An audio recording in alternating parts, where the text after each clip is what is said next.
자, 그러면 그 신고서 작성 요령을 보겠습니다. 145쪽 16번 문제.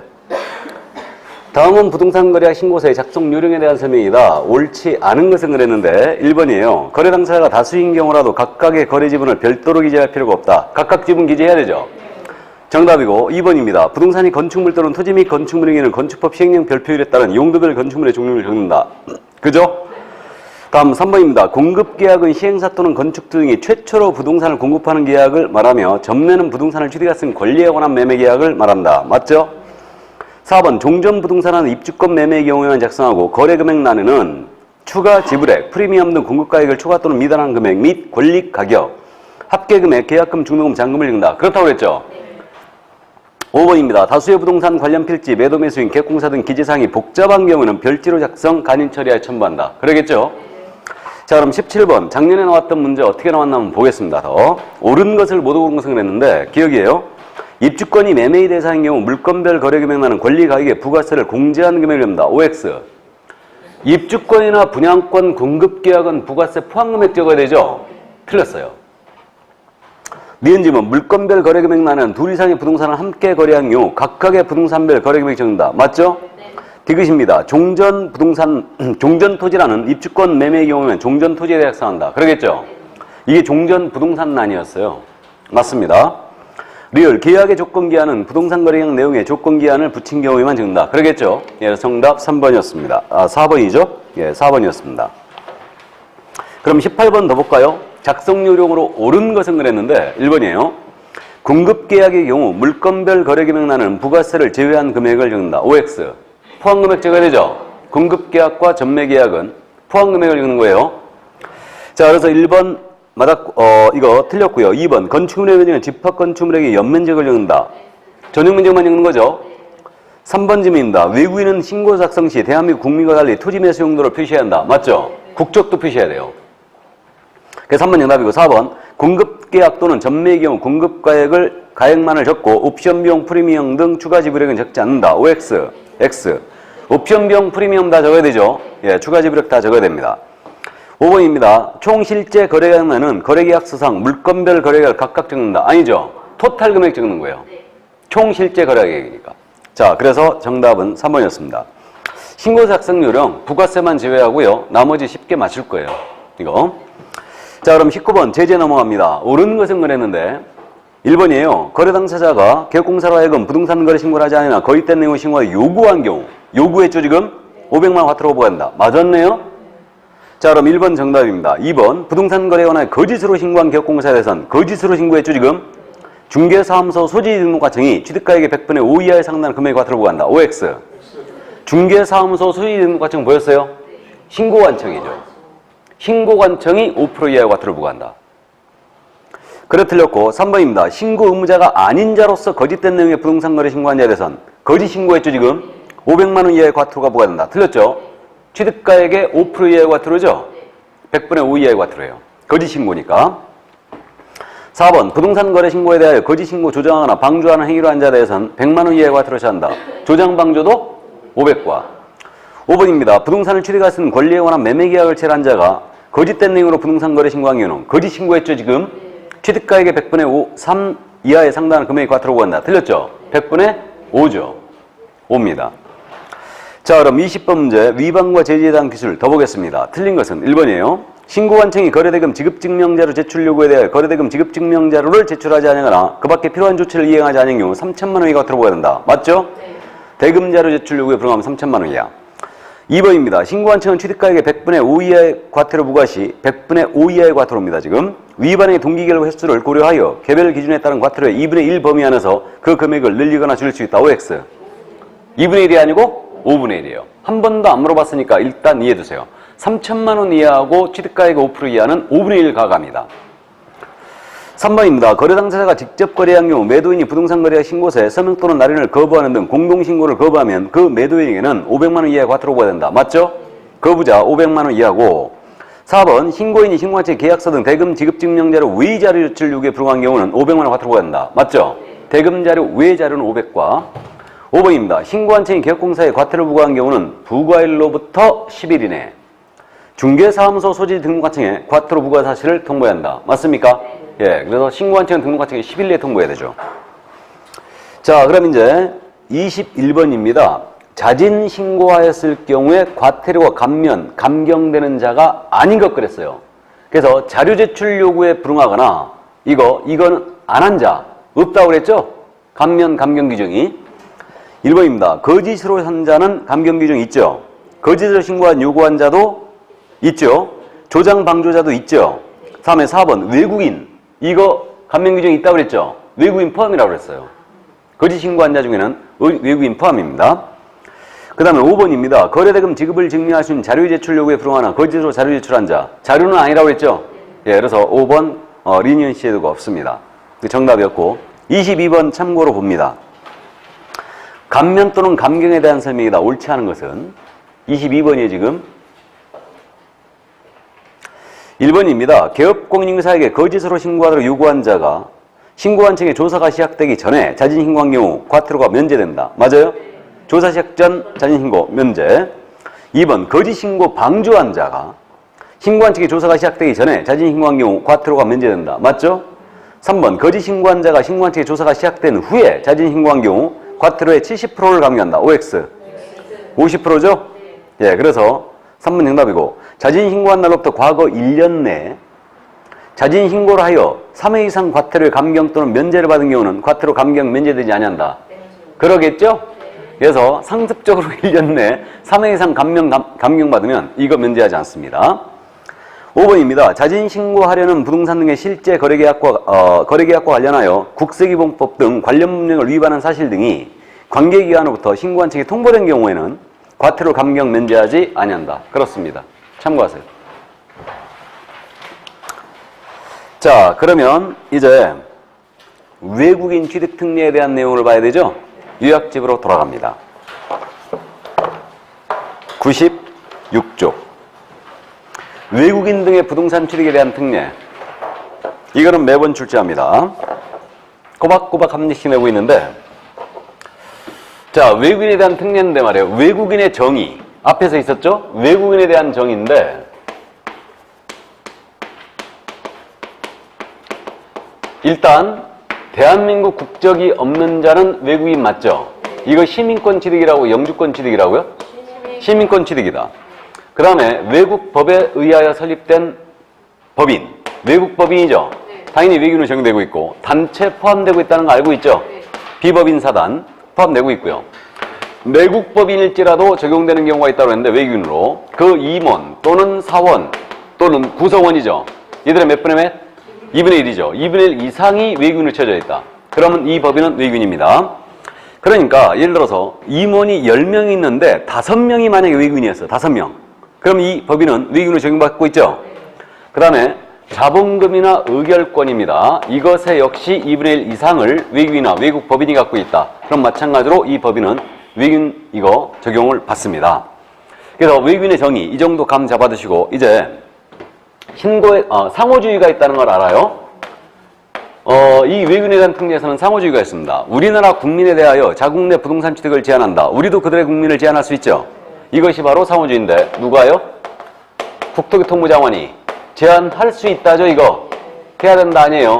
다만 조약을 이행하기 위해 필요한 경우는 그러하지 아니하다. 국장 제한할 수 있다 주의해 주시고, 자, 이 법상 이제 정확하게 신고 의무를 이해하고 있어야 되는데 신고의 관할은 이 부동산 소재지 관할 시군구청장이죠. 즉 신고관청이에요. 여기가 관할이고 이때 계약 원인 취득입니다. 외국인이 국내 부동산 등에 대하여 계약을 원인으로 취득하는 거예요. 그럼 이건 국내 부동산 소유권 취득 계약을 얘기하는 거거든요. 그럼 이 계약의 종류가 매매가 있고 교환이 있고 증여가 있다는 거 주의해야 돼요. 증여는 계약입니다. 따라서 이때는 계약을 체결한 날이죠. 체결한 날로부터 며칠 내 외국인 신고 들어와야 된다? 60일에 들어와야 되고 이거 위반하면 과태료가 300만 원이야. 숫자 아구를 딱 맞추세요. 그러니까 증여가 떴다, 교환이 떴다. 그럼 체결일 체크해야 되고 60일 체크해야 되고 과태료 뜨면 얼마? 300만 원. 다음, 계약이 아닌 원인으로 외국인이 국내 부동산 등을 취득합니다. 계약 외예요. 그럼 계약 외 원인이 뭐가 있냐면 상속이 있고 판결이 있고 경매가 있죠. 환매권의 행사도 있죠. 그 다음에 법인의 합병도 있어요. 이건 계약 외예요. 이게 상판경환 합병이죠. 그래서 이제 이렇게 상판, 경환, 합병 이렇게 이해하시고 이때는 취득일이죠. 취득한 날로부터 몇 개월 내에 신고해야 된다? 6개월 내에 신고되고 이거 위반 시 과태료는 100만 원 이하다. 숫자가 딱딱 맞아 들어가야 돼요. 상속은 취득일이 상속개시일이에요. 판결은 확정일이고 경매는 대금 완납일이죠. 그래서 그때로부터 6개월이고 이거 위반하면 과태료가 얼마? 100만 원 이하다. 그 다음에 국적이 위익로 바뀌었습니다. 그러면 계속보이 신고 들어가야 되죠. 계속보이 신고는 위익로 변경된 날로부터 6개월이고 이것을 위반하게 되면 과태료가 역시 100만 원 이하의 과태료에 처한다. 이 점 정확하게 기억해 두셔야 돼요. 이게. 그럼 외국인 취득 신고에 대한 이거 규정은 결국은 외국인이 국내 부동산 등에 대하여 소유권을 취득할 때만 적용되고 있네요. 맞죠? 그러면 외국인은요 소유권 취득할 때만 신고나 허가 의무를 발생시키고 있지 임대차, 전세, 저당권, 지상권 다 아니라는 얘기죠 이거. 그래서 소유권 취득할 때 특히 부동산 등이죠. 작년까지만 해도 외국인이 국내 부동산 토지를 취득할 때만 신고 의무가 있었거든요. 근데 토지 외에도 상가를 취득하든 오피를 취득하든 전부 다 신고해야 돼요. 그래서 이제 그 점 일단 감을 잡아두시고요. 이게. 그 다음 이제 허가제도거든요. 이 법상 이제 허가인데 이건 이제 사전허가 사항입니다. 물론 허가의 관할은 부동산 소유관할 시군구청장이 맞는데 그래서 이거는 허가원청이라고 부릅니다. 이거는 그러면 이때 허가 대상 지역 암기하고 있죠. 군문생야, 군문생야다. 군사문화는 야생이다.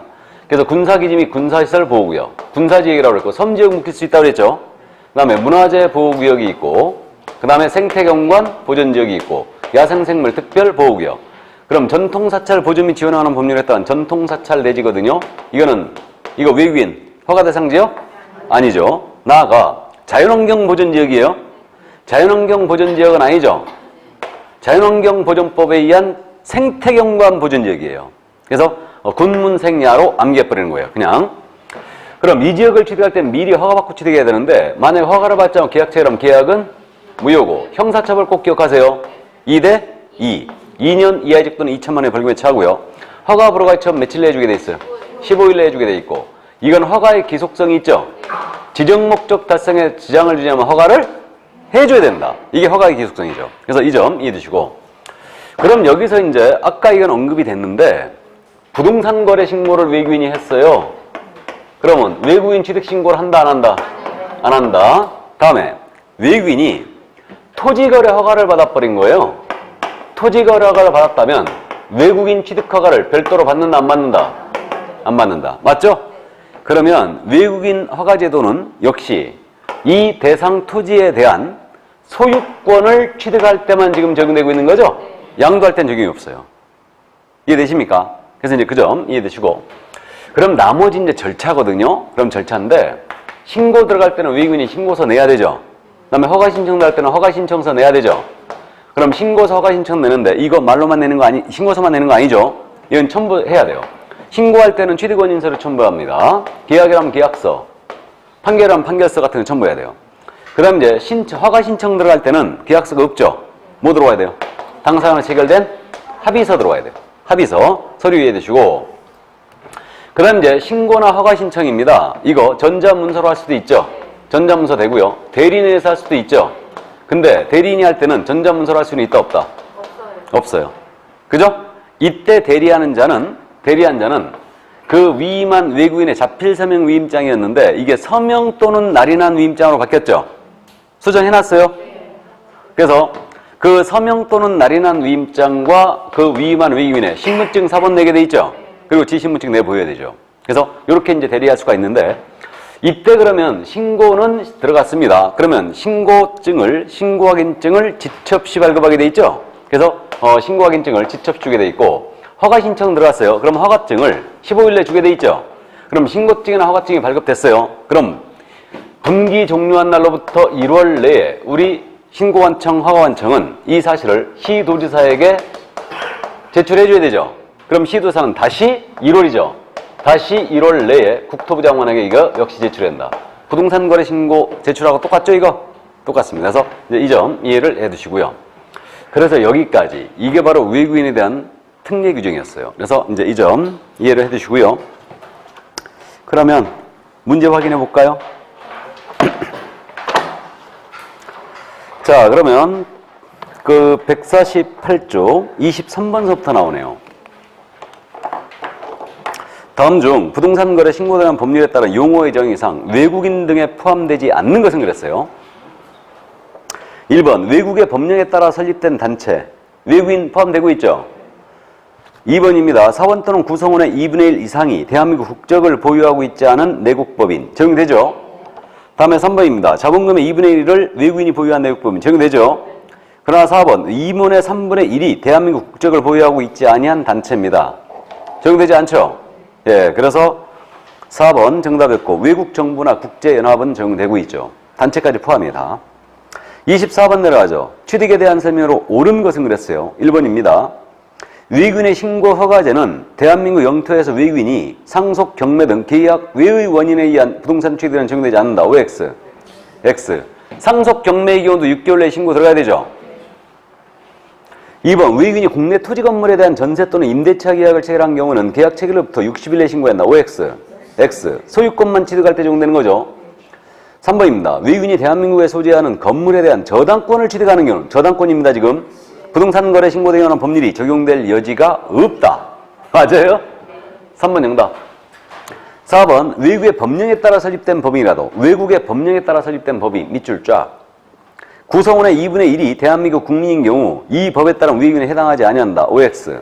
X. 외국의 법령에 따라 설립된 법인이라고 그랬죠.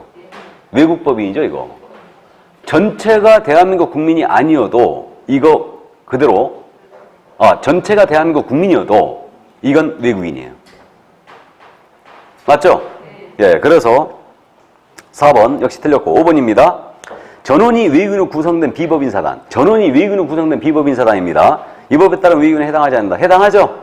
예, 그래서 정답 3번이었습니다. 그럼 25번은 작년 문제였거든요. 여러분들이 풀어보시고 우리는 26번으로 갑니다. 옳은 것은 그랬어요. 취득신고. 1번입니다. 외국인이 증여에 의하여. 그럼 증여에 동그라미 치는 거죠. 그리고 토지의 소유권을 취득한 게는 6월 내에 밑줄 그어야 되죠. X 나가야 되죠. 증여는 계약이에요. 그럼 계약 체결한부터 60일이죠. 틀렸습니다. 토지 소유의 시흥구청에 신고한다. 틀렸고 그렇게 푸는 겁니다. 읽으면서 체크하면서 가야 돼요. 그래야 답이 보입니다. 2번 외국인이 경매로 건물을 취득한 경매 나왔죠. 그럼 동그라미 쳐야 되고 매각 결정기일 밑줄 그어야 되죠. 6월 밑줄 그어야 되죠. 경매는 계약 외죠. 그러니까 매각 결정기일이 아니고 대금 완납일 또는 취득일로 나와야 돼요. 이때로부터 6개월 내에 신고해야 된다. 그래 틀렸고 3번 외국인이 판결에 의해 건물을 취득하는 경우 판결 동그라미 쳐야 되죠.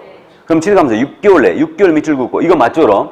이내에 신고하지 아니한 경우는 300만 원 이하와 다르 300만 원 밑줄 그어야 되죠. OX, X 6개월짜리면 100과다. 푸시는 요령 습득하셨죠? 다음 4번입니다. 외국인이 일정한 토지 건물을 분양권을 취득하는 경우도 신고할 의무가 있다. 이거 외국인이 국내 부동산 등에 대하여 소유권을 취득하게 되면 이때는 신고해야 돼요. 그러니까 분양권, 입주권 취득할 때도 신고 들어가야 됩니다. 근데 아까 말씀드렸듯이 사업계획 승인 대상이 아닌 주택 분양권이에요. 이것은 부동산 거래 신고 대상 아니었죠. 근데 이것을 외국인 취득해요. 외국인은 취득 신고 들어와야 돼요. 맞죠? 들어와야 되는 거 아니에요? 외국인은 별도 관리하는 거잖아요. 그러니까 외국인은 부동산 등의 매매 교환할 때는 무조건 들어오라고 했으니까 다 들어와야 돼요. 이거 들어와야 됩니다. 자, 그래서 그 정도 감을 잡아 두시고요. 근데 거기까지는 안 물어볼 거예요. 근데 그건 기억하세요. 외국인이 분양권이나 입주권을 취득한 토지 건물 외에도 작년까지만 해도 외국인이 토지를 취득할 때만 적용됐거든요. 다. 근데 외국인 이거 특례 규정이 건물 취득뿐만 아니고 분양권 입주권이 다 들어왔어요. 지금. 다 신고 들어와야 돼요. 외국인은. 이거. 자, 그래서 그럼 4번 지금 맞았죠? 일정한 토지 건물에 대한 분양권을 취득하는 경우도 신고할 의무가 있지요. 맞고요. 5번입니다. 대한민국 국민이었던 자가 외국인으로 변경된 경우에는 국내 부동산 등을 계속 보유하고자 하는 경우는 변경 떴죠 지금? 변경된 날로부터 60일 밑줄 그어야 되죠? OX, X죠. 6개월이죠. 자, 신고 연습이었고요. 27번은 여러분들이 풀어보세요. 허가 대상 지역을 물었는데 쉽게 풀릴 거고 28번 갑니다. 허가 위반이에요. 허가에 대한 부분 연습입니다. 틀린 것은 1번이에요. 시군구청장은 외국인 등이 토지취득의 허가구역 지역 등의 토지를 취득하는 것이 당해 구역 지역 등의 지정 목적 달성에 지장을 주지 아니한다고 인정되는 이유는 허가를 해야 한다. 맞아요? 이게 허가의 기속성 기준이죠. 지정 목적 달성에 지장을 주지 않으면 허가를 해줘야 됩니다. 이게 허가의 기속성이에요. 맞고요. 2번 외국인의 허가 대상 지역 토지 취득 시 허가를 받지 않고 체결한 토지 취득 계약은 그 효력이 발생하지 아니한다. 맞죠? 무효고. 3번 외국인 등의 토지 취득 허가 신청을 받은 시군구청장은 허가 신청을 받은 앞부터 60일 내에 허가 또는 불허가의 처분을 한다. 60일 너무 길죠? 15일이죠. 15일 내 허가 불허가의 처분을 해줘야 돼요. 그럼 15일 내 허가 불허가의 처분 안 해주면 다음날 외국인에게 허가받은 것으로 간주해주죠? 그런 거 없어요. 토지거래 허가제에서만 있습니다. 그거. 토지거래 허가제에만 그 규정이 있다고요. 다음날 허가 간주가. 자, 3번. 그러니까 그런 거 낼 일 없으니까 생각 말고요, 그냥. 자, 그러면 이제 3번 틀렸고 4번입니다. 외국인의 허가 대상 지역에 대하여 허가를 받지 않고 토지 취득 계약을 체결하거나 부정한 방법으로 허가를 받아 토지 취득 계약을 체결한 경우 2년 이하의 적 또는 2천만 원을 벌금다. 2대2. 기억하세요? 우린 제재 아주 중요하죠. 5번. 외국인이 토지거래 허가구역 내 토지를 취득하면서 토지거래 허가를 받은 경우는 외국인의 토지 취득 허가를 별도로 받지 않아도 된다. 맞죠? 예, 그래서 정답은 3번이었습니다. 29번 더 가죠. 이제 절차에 관한 내용인데 틀린 것은 그랬습니다. 1번 외국인이 군사시설 보호구역 내 토지에 대해 지상권을 설정한 거. 지상권 밑줄이죠. 토지 소재지 시군구청장에게 지상권 설정 계약 체결하기 전에 허가받아야 된다. OX. 소유권만 대상의 외국인은 소유권. 그래서 1번 정답. 2번입니다. 토지 취득 신고는 전자문서를 신고하는 경우를 제외하고는 외국인 당사자 위임을 받은 자가 대리할 수 있죠.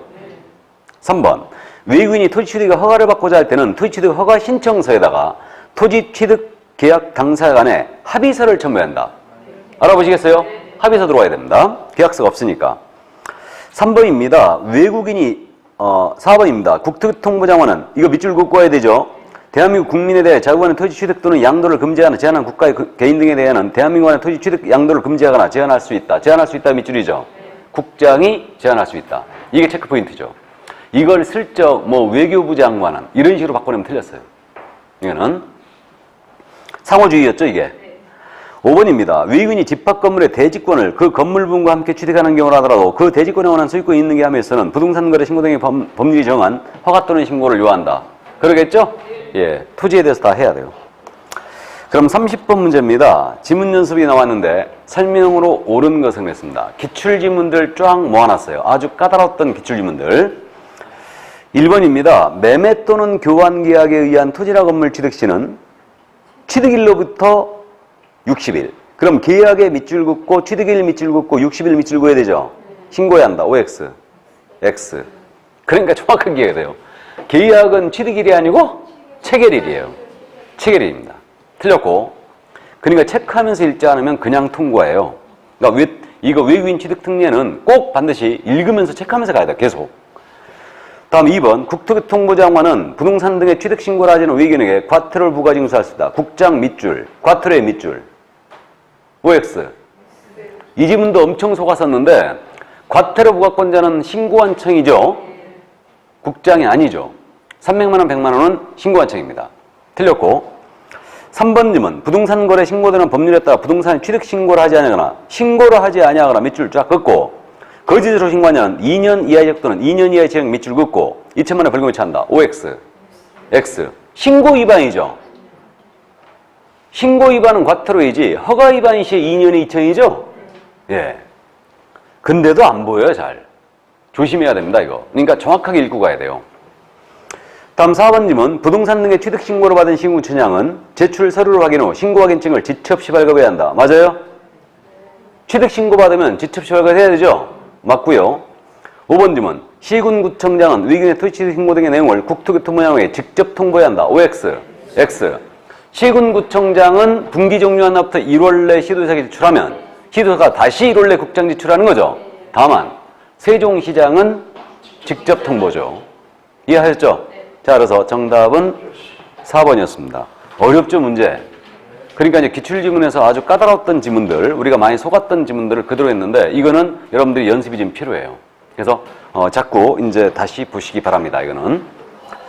자, 그럼 이제 31번서부터는 토지거래허가제가 나오겠죠. 예, 그래서 토지거래허가제로 갑니다. 요약집. 오늘 5시 딱 맞추겠네, 잘하면. 자, 그럼 97쪽입니다. 요약집 97쪽. 이 토지거래허가제는 말이에요. 분량은 아니할 말로 더럽게 많은데 공법에서 하나를 냈었다고 했죠. 그러니까 우리 쪽에 또 하나가 지금 출제할 가능성이 높은데 이거는 그래서 수업을 듣는 선에서 끝내버리고 별도로 공부하지 않는 게 적합하지 않을까라는 생각을 들고 이게 중요하다고 하는 부분만 별도로 쓱 읽어보자고요. 아셨죠? 그러니까 열심히 하지 말란 얘기죠. 이거는 경매와 마찬가지로 분량은 더럽게 많고 어렵기는 더럽게 어려운데 한 문제밖에 비중이 안 되니 그냥 승질나면 포기해버리자 이거예요. 그냥. 그래도 들었던 내용은 기억하고 하는 게 좋죠. 그러니까 그 정도로 하자 이겁니다. 자, 그러면 이제 토지거래 허가제인데 토지거래 허가구역의 지정에 대한 부분 이거를 공법에서는 엄청 잘 물었는데 일단 지정권자가 누군지는 우리 실무가면이니까 꼭 알고 있어야 되죠. 2개 이상의 시도에 걸치면 국장, 그 다음에 동일 시도 아니라면 시도지사 잘 알고 있고 다만 개발사업 등으로 국가 등의 개발사업 등으로 토지에 대한 투기가 성행하거나 지가가 급격히 상승한다. 그러한 우려가 있는 지역에 대해서는 예외적으로 국장이 지정할 수도 있죠. 그래서 그 정도 이제 참고하시고 그러면 넘어갑니다. 그 98쪽에 지정 가능 지역은 수행사 우려로 암기표 해놨는데 그냥 넘어가고요. 쓱 읽어보시고 지정 기간은 5년 이내의 기간에 지정할 수 있죠. 이게 돼 있고 그 다음에 이제 지정 절차가 나오고 있는데 공법에서 지정 절차 무지하게 잘 물었다고 그랬죠. 이거 지정 절차. 근데 솔직히 말씀드려서 지정 절차는 우리 실무에서는 중요하지 않다라고 그랬죠. 사실은. 근데 공법에서는 엄청 자주 물었기 때문에 이해는 꼭 해두시기 바랍니다. 그럼 먼저 지정을 하기 전에는 도시계획위원회 심의를 거치게 돼 있죠. 그러니까 도계의 심의가 가장 먼저다. 도시계획위원회 심의를 먼저 거쳐야 되는데 다만 재지정을 할 수도 있죠. 그럼 재지정할 때는 도계의 심의 전에 시도지사 및 시군구청장의 의견을 들어야 됩니다. 그럼 처음에 지정할 때는 시군구청의 의견을 들어요, 안 들어요? 안 듣습니다. 맞죠? 그러니까 이제 재지정할 때만 그 의견을 청취한다. 그럼 도계의 심의를 거쳐갖고 이제 지정을 할 거 아닙니까? 그럼 지정을 이제 했어요. 그럼 이걸 지첩시 공고해야 되죠. 시도지사 및 국토부 장관에 지첩시 공고하는데 공고할 내용에 대해서도 암기하지 말고 이해하자. 제가 그래갖고 공고할 때 말이에요. 지형도 공고한다고 그랬죠. 25,000분의 1, 50,000분의 1 축척. 지형도를 공고하는 글씨 못 읽는 사람이 있을까봐. 그림으로 보여준다고 그랬죠. 그러니까 지형도 공고 나가야 되고 그 다음에 허가가 필요 없는 면적도 공고해줘야 되겠죠. 그 다음에 언제까지 지정했다고 지정기간 나가야 되죠. 그럼 어떤 토지 지정했다고 나가야 되죠. 토지의 소재지, 지목, 용도지요. 이거 지정이 돼야 돼. 공고해야 되죠. 그럼 공고가 나갔어요. 이와 동시에 또 이거 통지도 해줘야 되죠. 국장이 지정을 했거든요. 그럼 국장이 지정했다면 시도의사를 거쳐서 시군구청장 통지하죠. 시도의사가 지정했어요. 그럼 시도의사는 국장에게 통지해줘야 되죠. 그 다음에 시군구청장 통지해줘야 되죠. 그럼 최종적으로 토지 소재지 시군구청장한테는 언제나 통지하네요. 여기다 왜 언제나 통지해야 된다고요? 야가 허가권자니까. 야가 허가권자니까. 맞죠? 그러면 이제 통지가 됐어요. 그러면 시군구청장의 통지를 받게 되면 이 시군구청장께서는 이제 조치사항이 있죠. 먼저 등기소장에게 지첩시도 통지해야 되죠. 등기소장에게 이자에게 알려줘야 돼요. 왜? 토지거래 허가구역 안에 있는 토지에 대한 이전 등기 들어왔다. 허가증 첨부가 돼 있어야 되죠. 그러니까 등기소장에게 지첩시 시군구청장이 통지하는 겁니다. 국장이나 시도사가 통지하는 거 아니에요. 그러면 시군구청장이 통지하고 다시 요 시군구청장은 7일 이상 공고해줘야 되죠. 공고해줘야 되고 그 다음에 15일간 열람할 수 있게 해줘야 됩니다. 일반인에게. 맞죠? 이렇게 되고요. 그 다음에 이제 효력 발생합니다. 그러면 국장이나 시도사가 공고했잖아요. 그럼 공고한 날로부터 며칠 후에? 5일 후에 효력이 발생한다. 이건 잘 알아요. 그래서 5일 후에 효력이 발생한다. 이렇게 되고요. 자, 그러면 이 정도 이제 지정 절차를 이해하고 그러면 이거 축소 해제 재지정한다. 그럼 재지정이나 축소 해제할 때도 이때도 이 지정 절차를 준용하게 돼 있어요. 준용하게 돼 있는데 그럼 도계의 심의를 꼭 거쳐야 된다는 얘기죠. 다만 재지정할 때는 시군구청의 의견을 들어야 된다고 그랬어요. 그 절차가 있었고요. 그럼 이때 재지정하거나 축소 해제할 때도 공고 5일 후에 효력이 발생하겠는가? 그때는 즉시 발생합니다. 공고한 날부터 효력 발생하고요. 이때 시도의사나 시군구청장이 이거 토지거래 허가구역 지정 축소로 해달라, 해제를 해달라 요청을 한 거예요. 그럼 이거 지정권자는 이거 축소 해제 해야 됩니까? 안 할 수도 있습니까? 해야 됩니다. 이거 공법에서 또 그렇게 물어봤더만 할 수 있다. 해제 요청으로 할 수 있다. 이렇게 낸 적이 있더라고요. 물론 저도 이거 문제집에 냈지만 그래서 어쨌든 축소 해제 요청하면 이유가 있다고 인정되면 해야 됩니다. 그죠? 그게 조금 특이해요. 그래서 이제 그 정도 지정 절차에 대해서 이해해 두시고 실무적으로 봤을 때는 허가 대상 계약이냐 아니냐가 엄청 중요하죠. 그래서 99쪽에 이제 허가 대상. 그럼 이제 허가 대상이냐 아니냐 문제 우리가 어떻게 해결했냐면 토지거래 허가 대상이냐 아니냐. 이 문제는 이게 토지거래 허가구역이에요. 그럼 일단 허가구역 안에 있는 토지인데 모든 토지가 들어가는 거 아니죠. 일정 면적을 초과하는 이 토지에 대한 소유권 이전에 유상계약 및 예약, 지상권 설정 및 이전에 관한 유상계약 및 예약이에요. 그러니까 결국은 대가를 수반하는 계약이 된다는 얘기죠. 대물변제 예약도 포함되는 거예요. 그러니까 유상계약입니다. 그리고 소유권 외에도 지상권이 들어간다는 게 아주 특이하죠. 지상권은 최단속 기간이 있기 때문에 허가를 못 받을 것 같으니까 지상권 설정 계약을 자꾸 해버리는 거예요. 그러니까 지상권을 포함시켜 놓은 겁니다. 그러면 소유권 이전에 유상계약이 뭐가 있냐면 매매가 있고 교환이 있죠. 허가받아야 되죠. 근데 증여계약입니다. 무상계약이죠. 허가받을 일이 없어요. 그 다음에 상속, 판결, 경매 세 가지는 꼭 따져보라고 그랬죠. 그러니까 6가지는 꼭 따지는 거예요. 매매, 교환, 증여, 상속, 판결, 경매. 상속으로 허가된 토지를 상속받았습니다. 허가받아야 안 받아요? 안 받고. 경매로 취득합니다. 허가받아야 안 받아요? 안 받죠. 경매 꼭 주의하세요. 이거 경매에 의한 취득은 허가 안 받습니다. 그 다음에 이제 이거 판결로 취득하는 거예요. 판결을 짜고 치는 것 때문에 허가구역 토지를 판결로 취득한다. 허가받아야 되죠. 그래야 이제 능기 이제 될 겁니다. 그래서 판결서 허가 받으셔야 됩니다. 이렇게 되고 나머지는 이제 기타 사항인데 수용으로 취득합니다. 허가받을 일이 있어요? 없어요. 그 다음에 국가나 지방자치단체가요. 국공유재산에 대해서 경쟁 입찰 방식으로 팔아치우는 거예요. 경쟁 입찰로. 그럼 경매와 똑같죠 이거? 허가받을 일이 없죠. 투기할 수 없다고 보고. 공매 있죠. 공매는 일단은 압류부동산 공매라는 것은 세금 체납했을 때 하는 거라고 했죠.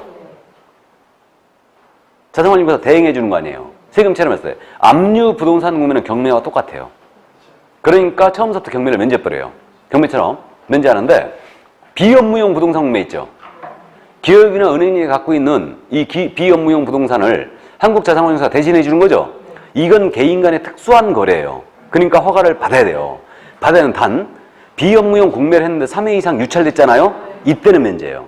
그래서 그 교재 보시면 거기 허가를 받지 아니하는 경우 있잖아요. 건물 전세권, 임차권, 무상계약, 경매, 공매 일어났죠. 이 공매는 비업무용 공매를 얘기해요. 수탁재산 공매. 단 3회 이상 유찰 시 면제한다고 그랬죠 이거? 이렇게 되고 그 다음에 거기 그 조세 체납 처분 또는 강제 집행의 경우란 말 나와 있죠? 찾았어요? 이게 압류부동산 공매. 이게 조세 체납 처분 압류부동산 공매. 그러니까 이거는 처음부터 면제해버려요 그냥. 그래서 이제 그 정도 감 잡아주시고 국공유산을 경쟁 입찰 방식으로 처분하는 경우도 허가를 받지 않습니다. 그 다음에 이제 공공기관 등의 허가원지란 말 나와 있는데 이거 아시죠? 국가나 지방자치단체가 허가구역 내 토지를 취득하는 거예요. 허가권자와 협의를 해버렸어요. 그럼 협의가 성립되면 허가를 받은 것으로 간주합니다. 그래서 이제 특례고 그 밑에 허가를 유효하지 않은 기준 면적 있죠? 꼭 기억해야 되죠 이거. 그럼 일정 면적을 초과하는 토지를 거래할 때는 이제 허가받으라고 그랬는데 이때 기준 면적이 이거죠. 그럼 이 면적 이하로 왔다면은 허가를 받을 필요가 없다는 얘기죠. 이 얘기인데 그래갖고 우리가 기억을 도시지역과 도시지역 외로 구분했죠? 그래서 도시지역은 주, 상, 공, 노, 미로 기억했죠? 미지정기역 이렇게 되고 그럼 주는 주거지역 아닙니까? 주거지역은 몇? 180제곱미터 이하면 허가받을 필요가 없고 상업지역은 200제곱미터 그대로 이제 숫자 기억하고 있죠? 공업지역은 660제곱미터 이하라면 허가받을 필요가 있고 녹지지역은 100 그 다음에 이제 미지정지역은 90제곱미터 이하라면 허가받을 필요가 없죠. 그래서 이게 중간이니까 절반으로 기억하라고 그랬죠? 주상공동미 이렇게 얘기하자고 그랬고, 도시지역 외거든요. 도시지역에는 기본 출발이 몇 제곱미터? 250제곱미터 이하라면 허가받을 필요가 없죠. 근데 이제 농지였습니다. 지목이 전답과수원이었어요. 이거는 배수로 가죠. 500제곱미터 이하라면 허가받을 필요가 없고, 임야는 1000제곱미터 이하라면 허가받을 필요가 없네요. 감 잡았죠? 이건 배수로 간다. 그럼 여기서 도시지역은 용도지역으로 가는 거죠? 지목과 관련이 있다 없다? 지목과는 전혀 관련이 없어요. 근데 도시지역 외에는 기준면적을 지목으로 하고 있죠. 지목이 전이냐 답이냐 과수원이냐 임야냐 이것 다 틀려요. 지목 기준이에요 지금.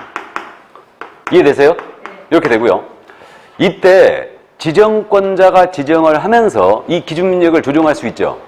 조정할 수 있습니다. 최소화시킨다면 몇 프로? 10%. 최대화시킨다면 300%까지 조정할 수 있습니다. 이게. 그래서 조정이 없다면 이 기준면적 이하라면 허가받을 필요가 없어요. 그럼 상업지역에서 딱 200제곱미터만 허가받을 필요가 없죠? 200제곱미터 이하는 허가받을 필요가 없죠. 200제곱미터 상업지역은 초과해야 돼요. 이해하셨죠? 자, 그래서 이제 이 기준면적 꼭 기억하세요. 이건 실무적으로 굉장히 중요하고 공법조에서 자주 물어봤어요, 이거. 그러니까 이제 손님한테 브리핑 해야 되거든요. 토지 면적에 따라서 용도 지역별로 이건 허가받을 필요 없습니다. 이거 브리핑 나가야 되거든요. 그러니까 이건 기억하고 있어야 됩니다. 그 다음 면적 산정에 대한 특례는 문제 풀면서 정리하기로 하고요. 그 다음에 이제 토지 거래가 절차가 나오고 있죠, 지금. 그럼 여기까지 문제 풀어볼까요? 자, 문제지 151조 31번 문제 갑니다. 토지거래 허가구역의 지정에 대한 설명이다. 틀린 것은 그랬어요. 1번입니다. 토지거래 허가구역은 국토교통부 장관 또는 시도의사가 지정한다. 맞아요? 2번 질문. 토지의 투기적인 거래가 성행하나 지가가 급격히 상승하는 지역과 그러한 우려가 있는 지역도 지정할 수 있죠? 맞고요. 3번입니다. 토지거래 허가구역은 5년 이내의 기간에서 지정할 수 있죠? 다음에 4번입니다. 허가구역이 동일한 시도 아니지만 이 이상의 시군구의 관할구역에 걸쳐 있는 경우 국토교통부 장관이 지정한다. OX. 동일 시도 아니라면 원칙이 시도의사죠. 다음은 5번입니다. 국토교통부 장관이 토지거래 허가구역을 지정하려면 중앙도시계획위원회 심의를 거쳐야 한다. 맞죠? 예. 그럼 32번 가볼까요? 지정 및 해제에 관한 설명으로 옳은 것은 1번입니다. 시도지사는 토지거래 허가구역을 재지정하려면 시도도시계획위원회 심의 전에 미리 시군구청장의 의견을 들어야 한다. 맞네요? 그래서 재지정 시에는 의견 청취해야 되죠. 시군구청장에. 정답이었어요. 2번 토지거래 허가구역을 지정한 시도지사는 5일 내 지정기간 토지의 소재지, 지형도, 면적, 토지 면적 등을 공고하고. 틀렸죠? 5일이 아니고 지체 없이에요. 지체 없이. 5일은요. 공인중개사법에서는 자격 취소 시 5일 내 국장 보고 다른 시도 통보가 있고, 이거 여기서는 효력 발생. 며칠 뒤에? 5일 후에. 그래서 틀렸습니다.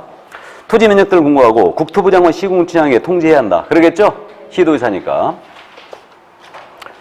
다음 3번입니다. 토지거래 허가구역 지정 통지받은 시군구청장은 지체없이 그 사실을 15일 이상 공고하고, 15일 이상이 아니죠? 7일 이상 공고하고. 7일 이상이에요. 그 다음에 그 공고한 내용을 7일간 일반이 열람할 수 있도록. 15일이죠? 숫자가 둘이 바뀌었어요. 15일 이상 15일간 열람할 수 있게 해줘야 됩니다. 4번입니다. 토지거래 허가구역 지정은 공고한 날로부터 7일 후에 효력이 발생한다. 7일이 아니고 5일이죠. 틀렸고. 다음은 5번입니다. 시군구청장으로부터 받은 토지거래 허가구역 지정 해제 요청이 이유 있다고 인정되더라도 그 지정을 반드시 해제할 필요는 없다. OX. 해제해야 되죠. 그래서 해제 축소 요청이 있으면 반드시 해야 됩니다. 그럼 해제 축소 요청했다. 그럼 해제하기 위해서는 두 개의 심의를 거쳐야 되죠. 두 개의 심의는 무조건 거쳐야 됩니다. 자, 그러면 33번 이제 허가 대상이냐 아니냐를 연습하는 겁니다. 허가 대상인 경우를 모두 고른 것은 단 기준 면적을 초과하는 거래로 가정한다. 기억입니다. 교환 허가받는 거 맞아요? 맞죠? 아, 소유권 이전에 유상계약 그랬으니까 교환 맞죠? 증여 X, 임대차 X, 대물변제 예약 5조, 예약도 대상이다. 판결 O, 경매 X, 기업 리을, 미음. 2번이 정답이었습니다. 34번 가죠. 토지거래계약 허가를 받아야 하는 경우는 다만 각 토지의 면적은 3,300제곱미터이다. 21회 기출이었어요. 이 공법에서 나왔던 21회 기출이었는데 토지 면적이 3,300이면 이거 도시지역 의회라도 무조건 넘긴 거죠, 지금? 무조건 넘긴 거예요. 초과 면적을 얘기하는 겁니다. 3,300제곱미터면 1,000평인가요? 그죠? 1,000평이죠. 자, 1번 갑니다. 허가구역에 거주하는 농업인이 그 구역에서 농업을 경영하기 위하여 필요한 토지를 매수하는 경우 이거 우리 기억이 없죠? 그럼 농업 경영을 위하여 토지 취득합니다. 허가 받아야 돼, 안 받아야 돼? 받아야죠. 맞죠? 받을 수 있죠. 농업인이 농업 경영을 위하여 취득한다면 받을 수 있죠. 그래서 1번 허가 받아야 됩니다. 정답이고 2번입니다. 국세 체납 처분에 따라 토지를 취득한 이게 압류부동산 공매죠. 안 받습니다. 국세 체납 처분, 지방세 체납 처분. 다음에 3번입니다. 민사집행법에 따라 경매를 통해 토지를 취득한 경매 기억해야 되죠? 예, 이거 안 받고 4번 공유재산 관리계획에 따라 일반 경쟁 입찰로 처분한 공유재산 토지를 취득, 국공유재산 취득입니다. 안 받죠 이거? 경쟁 입찰 방식으로 하니까. 다음에 5번 공익사업을 위한 토지 등 취득 및 보상은 없는 공치법이죠? 공치법에 따라 토지를 수용합니다. 수용. 안 받죠? 그러니까 정답은 1번이었어요. 그럼 35번 문제 면적 기준 꼭 기억하시라고 했는데 다음 중 토지거래 허가구역의 토지거래로서 허가를 받아야 하는 것은 무엇이냐? 단 국토교통부 장관이 따로 정하여 공고하는 기준문이 고려하지 않는다. 1번 주거지역은 160제곱미터 토지 매매하는 게야. OX. X. 주거지역은 180 이하면 허가 안 받죠? 2번 공업지역에서 600제곱미터 토지 매매하는 공업지역은 660이죠? 받을 필요 없고 3번 상업지역에서 200제곱미터 토지 매매하는 게야. 상업지역 200제곱미터 초과해야 되죠? 200 이하는 받을 필요가 없다고 했으니까 200이라면 딱 받을 필요 없어요. 다음에 4번입니다. 도시지역 내 용도지역의 지정이 없는 지역에서 미정지역이죠 지금? 이건 100제곱미터 토지 매매 계약은 받아야 되죠. 90이니까. 한번 잡았어요? 5번 질문. 도시지역 외 지역에 300제곱미터 농지를 매매. 도시지역의 농지는 500제곱미터 이하라면 허가 받을 필요가 없죠. 그러니까 300은 허가 받으셔야 됩니다. 그래서 정답 4번이었어요. 그럼 36번은 27회 기출이었는데 우리가 풀어봤지만 다시 이건 보겠습니다. 옳은 것은 그랬는데 1번입니다. 도시지역 외 지역에 있는 허가구역에서 90제곱미터 이하를 매매하는 것은 허가를 요하지 않나. 맞았네. 도시지역 외 이하는 1000제곱미터 이하죠. 허가할 필요가 없죠. 그러니까 90은 택도 없죠. 왜 90으로 냈을까? 도시지역 내 미지정으로 지금 착각해라 그 얘기죠. 예, 근데 도시지역 내 미지정 지역에 90이어도 이거는 허가할 필요가 없죠. 맞죠? 90제곱미터를 초과해야 되니까. 자, 그래서 1번 정답 됐고요. 2번 시도의사는 허가구역으로 지정하려면 지방의회 의견을 듣고 X 나가야 되죠. 지방의 의견 듣는 거 없어요. 중앙도시계획위원회 심의를 믿어. 확실히 틀렸죠? 시도 도시계획위원회죠. 그래 틀렸고 3번입니다. 허가구역의 지정은 이를 공고하고 일반이 열람할 수 있는 날이 끝난 날부터 5일 후에라고 했습니다. 공고한 날로부터 5일 후지 열람할 수 있는 날이 끝난 날이 아니죠. 시도지사 국장이 공고한 날로부터 5일 후입니다. 이거 시군구청장이 공고한 날로부터 5일 후가 아니에요.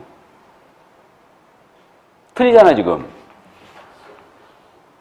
지정을 하면 국장 시도지사가 지체 없이 공고하고 지체 없이 통지해주게 돼 있죠. 그럼 시군구청장은 다시 공고하죠. 그러니까 이때로부터 5일 후지 이때로부터 5일 후가 아니에요. 뭔 말인지 아시죠? 예. 자, 그래서 어쨌든 3번 틀렸습니다. 4번입니다. 허가구역이 동일한 시군구 안의 일부 지역인 경우는 시군구청장이 허가구역을 지정한다. OX. X. 역시 시도의사가 지정하고요. 5번입니다. 토지거래에 관하여 불허가 처분을 받은 매도인은 90일 내 시군구청장에 이의를 신청할 수 있다. 아직 안 했는데 불허가 받았거든요. 허가 받았거든요. 이의 신청할 수 있죠. 몇 달? 1개월. 매수 청구도 1개월. 이의 신청도 1개월.